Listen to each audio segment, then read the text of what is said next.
Biden administration hiding? The Justice Department is refusing to comply with the House GOP subpoena to turn over audio recordings of Biden's interview with special counsel Robert Hur in that classified docs case.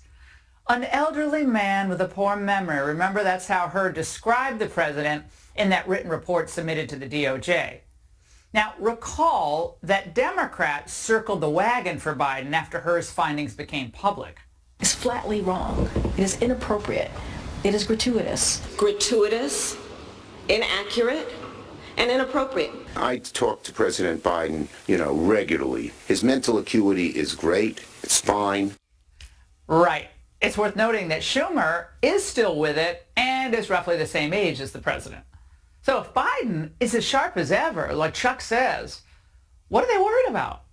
In fact, the audio recording should actually put the public's doubts to rest once and for all. But the DOJ says Republicans' interest in securing them is not in service of legitimate oversight, but only serves political purposes that should have no role in the treatment of law enforcement files. Joining me now, Congressman Jim Jordan, chairman of the House Judiciary Committee. Congressman, to the DOJ's point, What law enforcement purpose would the recordings, or could the recordings, in your mind, advance? Well, I think we've got to go back to the facts. So remember the facts here. Joe Biden knowingly kept and disclosed classified information. Robert Hur says in the report the reasons he did that on page 231, he said he had strong motivations for doing so and ignoring classified procedures because he was writing a book, by the way, that he got paid an $8 million advance. So we know he met the elements of the crime. He knowingly kept and disclosed information to the ghostwriter. We know that we have a motive, $8 million motive, but yet the special counsel said, we're not going to recommend charges because he's a forgetful old man.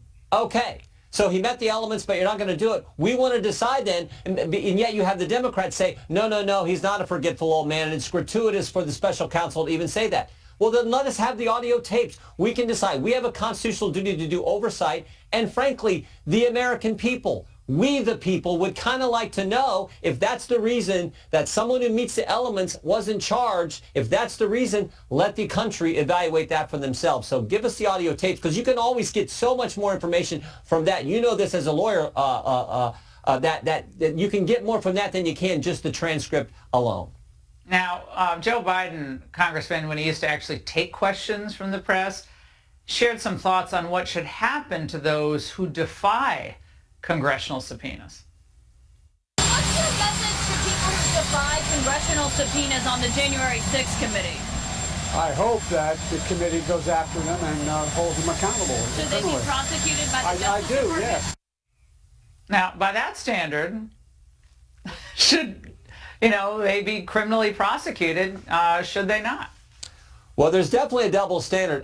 Think about this, Laura. In the last three presidential elections, we've had three people run for office. You've had President Trump, Hillary Clinton, President Trump, Joe Biden, and now again President Trump and Joe Biden. So three people. There's all been concerns raised about how they handle classified information. But only one is getting prosecuted, President Trump.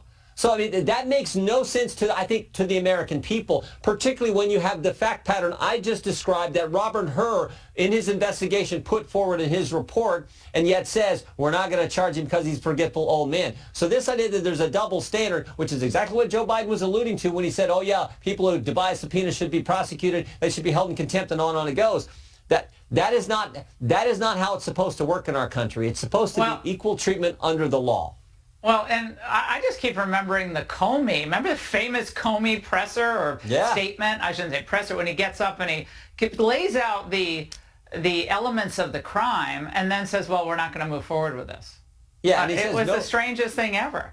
Yeah, no reasonable prosecutor would move forward with this. There were 30,000 emails that she destroyed. She was moving classified information across this unsecured server and all kinds of things she did to destroy it. It seems to us to destroy evidence, bleach bit used to destroy things. I mean, and yet no prosecution there, no prosecution with President Biden. But of course, Jack Smith is going after President Trump. The one guy, by the way, I would add, who was actually president of the United States when the concerns were raised about how classified information was handled, the one guy who has complete authority on whether something is classified or not. That's the one who gets prosecuted, but not the other two. Congressman, always good to see you. Thank you.